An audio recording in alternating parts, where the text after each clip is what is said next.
Hindi ko kinabit yung gearbox na in-order ko dito sa TikTok shop. Ang kinabit ko, yung dating gearbox na nakakabit dito. Tapos tinanggal ko yung nakalagay dito na worm gear or swing gear ang tawag dito. Pinagpalit ko sila. At bakit nga ba?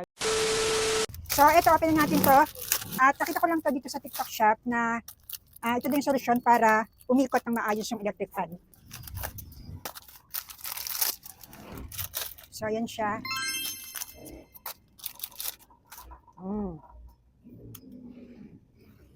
At try natin sana umikot na ng maayos yung aming electric fan. So by the way, ang tatak ng electric fan ay Hanabishi. So dapat meron kayong flat screw at itong screwdriver. Tanggalin muna natin to. And then, sumunod ito. So hugutin nyo lang to. Yan. Then next ay screwdriver kasi merong tornilyo dito sa loob nito. Yan siya. Tapos, hugutin natin. Next ay baklasin natin ito. Tanggalin natin to.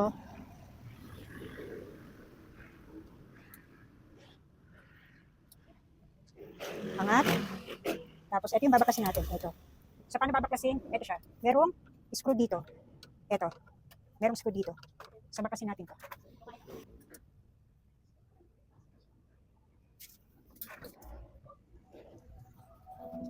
Yan. Tapos, ipag-isa.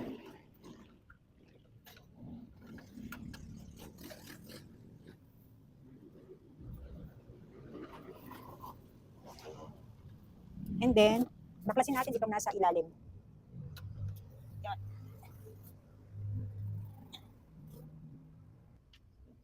Hugutin natin. Oops.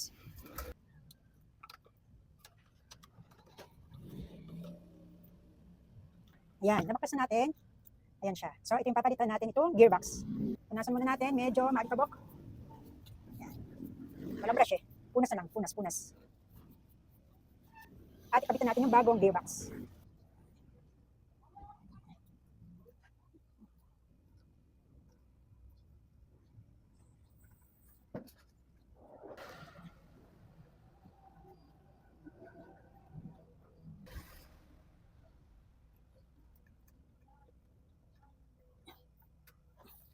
And then, ito ikabitan natin to.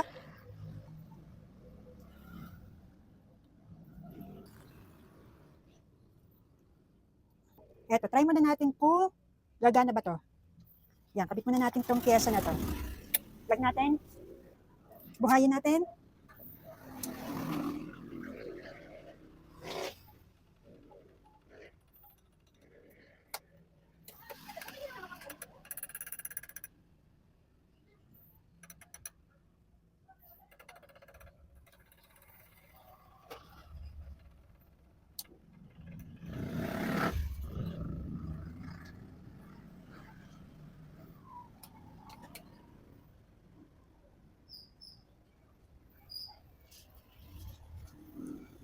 Success ba?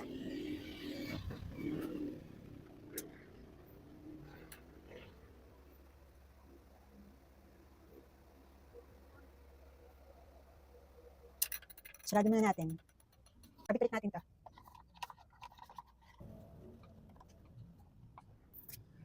Balik ito. At ito. Saksak natin. Go.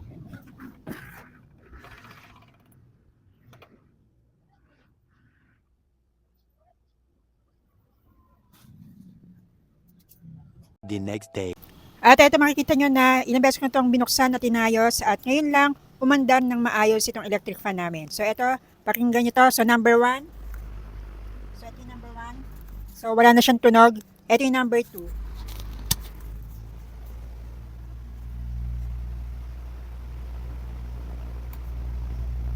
So wala nang tugs. Itong electric fan, smooth ang kanyang pag-ikot. Then ito naman yung number 3. So ayun yung number 3.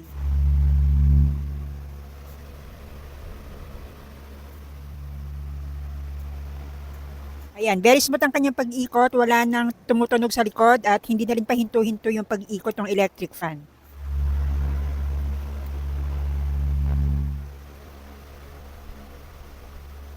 Hindi ko kinabit yung gearbox na in-order ko dito sa TikTok shop. Ang kinabit ko, yung dating gearbox na nakakabit dito. Tapos tinanggal ko yung nakalagay dito na worm gear or swing gear ang tawag dito. Pinagpalit ko sila Kaya yun, ang nakakabit dito ay yung worm gear na nakalagay dito. At bakit nga ba? Kung nga yung madalas ko nababasa na comment dito sa gearbox na to. Kasi ang sabi ng iba, pinalitan ko na yung gearbox pero sira pa rin yung electric fan. Tumutunog pa rin yung tug tug tug tug. Nag-stop pa rin yung electric fan. Hindi pa rin tuloy-tuloy yung pag-ikot ng electric fan. Ilang araw ko itong inaayos. Kagabi, inayos ko ito pero ganun pa rin, may tunog pa rin. At kanina, nung pinagpalit ko nga ito, yung worm gear na to dito, dun ko lang napansin, kita ito, kulay silver ito, pero ang nakakabit dito ay kulay black. At meron pa akong napansin na pinagkaiba nitong kulay silver na to na gearbox at dito sa kulay black na nakakabit dito. At ito, baklasin ulit natin ito pinaka-cover nitong electric fan para makita nyo kung bakit nga ba may tunog pa rin yung electric fan nyo kahit pinalitan nyo na ng gearbox. So ito, baklasin ko ulit ito. Baklasin ulit natin. So kanina napansin ko, kulay pala magkaiba na sila. So akala ko kulay ng pinagkaiba nila, pero hindi. Pansinin itong nasa ilalim. Ito, makinis siya oh. Dito, may kanto siya. Tapos inisip ko, sabi ko, parang design lang naman yata to kasi may kanto lang naman. Kasi ito sa gilid oh, parang wala naman siguro silang pinagkaiba. Pero, nung tiningnan ko ito, yung pinakailalim, yung pinagkakabitan nito para mag-swing, umikot yung electric fan. Sa tingin ko lang sa tingin ko, ito at saka ito, dito sila nagkatalo. Parang itong si Silver, parang mas maikli yata ito. Samantalang ito, mas mahaba to ng konti. Kaya, nung pinabit ko ito dito, kahit anong gawin kong adjustment dito sa ilalim, tumutunog pa rin. Kasi nga yan, no, magkaiba sila ng design. Tapos, automatic, ito at saka ito, magkaiba din ng design. And then, nung tinignan ko nga yung star na to, kung meron ba silang ganitong kulay black, meron naman pala. Kung bakit kasi, doon sa napapanood ko kasi sa mga tutorial video, ito kasi yung pinapakita. Pero meron naman pala na ganito yung design. So, sana pala, yun ang chinek out ko. Kasi, yun nga yung mahirap. Kapag magpapalit kayo ng piyesa ng electric fan, as is, kung ano yung ipapalit nyo, yun din yung ikakabit nyo para umandar ng maayos yung electric fan. Buti na lang naisip ko kanina na itong worm gear yata tawag dito kasi na-search ko sa Google worm gear, swing gear, pinagpalit ko ito dito. Kasi usually talaga, kapag hindi na umaandar ng maayos yung electric fan, ito talaga nagkakaproblema. Ito yung itsura nito. Ganito yung itsura niya. Ito yung madalas na nasisira sa electric fan. Bakit siya nasisira? Kasi ito, yung gear na yan, ito yung gear na yan, napupudpud yan habang tumatagal. Nakikita nyo na, pudpud yan. Kumaga dapat yung gear na yan, yung talagang maayos. Pero habang tumatagal, napupudpud yan. So ito talaga yung madalas pinapalitan. Ang problema, katulad nito, eto bagong bili ko lang dito yan. Hindi ko rin ito naikabit dito. Bakit? Kasi hindi ko naman agad napansin na dito pala sa ilalim, magkaiba ng design. Itong nakakabit dito. Dapat nakinis yung nasa ilalim. Pero hindi nakikita nyo, meron siyang gear. Meron din siyang gear sa ibaba na dapat nakinis. And then pagdating dito, mahigpit ito. Katulad ito, oh. Ayan. Dapat umiikot siyang ganyan. Ayan, oh. Yan, umiikot. Ang problema, nung kinabit ko ito, hindi siya umiikot dito. Ang ginawa ko, niliha ko to. Pero, palyado pa rin. Kasi nga, pagdating dito sa ilalim, meron siyang gear na dapat makinis siya. Pakita ko rin sa inyo to, yung itsura nito, para makita niyo yung pinagkaiba nito at saka nito.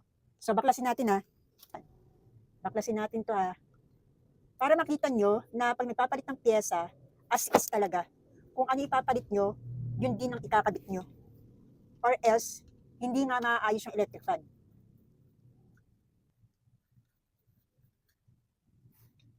Tapos, baklasin natin yan. Ayan, angat nyo. Angat.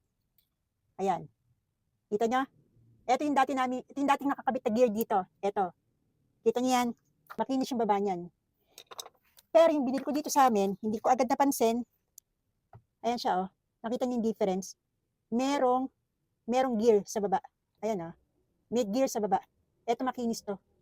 Tapos, ito, hindi mo talaga mapapansin, mas mataba ito. Ito, payat lang siya. Ay, kaya kapag magpapalit kayo ng pyesa ng electric fan, as is talaga. Dapat, katulad ito, makinis. Ito, hindi. So, nung kinabit ko ito, tumutunog pa rin yung electric fan. Marami ang nagsasabi, pinalitan na nila yung gearbox, tumutunog pa rin. Kasi nga, eto dito pa lang, magkaiba na kasi sila ng design. So, yun po ang sagot doon.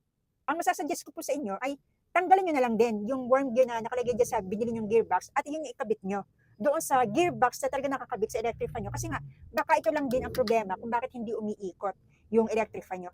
Siguro din, kaya hindi ito naging compatible dito. Kasi itong electric fan na ito, may old model. Kasi sa mga tutorial video, kung paano nila kinabit yung gearbox, di ba meron nagsabi na, ayan, nung kinabit nila, gumagana yung electric fan nila. Kasi it's either na medyo bago-bago yung model ng electric fan nila. Kasi ito hindi, matagal na ito, Hanabishi yung tatak nito. Ilang years ito dito. Kaya siguro, ito, hindi siya naging compatible dito. So, yun po. Tapos, pare-recommend ako din na dito sa store, meron pala talagang gantong-ganto yung design. So, yun na lang po yung i-check out nyo. Although, kung ang nakalagay sa electric fan nyo ay ganito, then ito yung i-check out nyo. Sana meron kayo natutunan, nagkaroon kayo ng idea kung paano ba ito ikabit at paano ba ayusin yung electric fan natin. Ilalagay ko na sa aking video ang yellow basket para po makapag-check out po kayo nitong gearbox.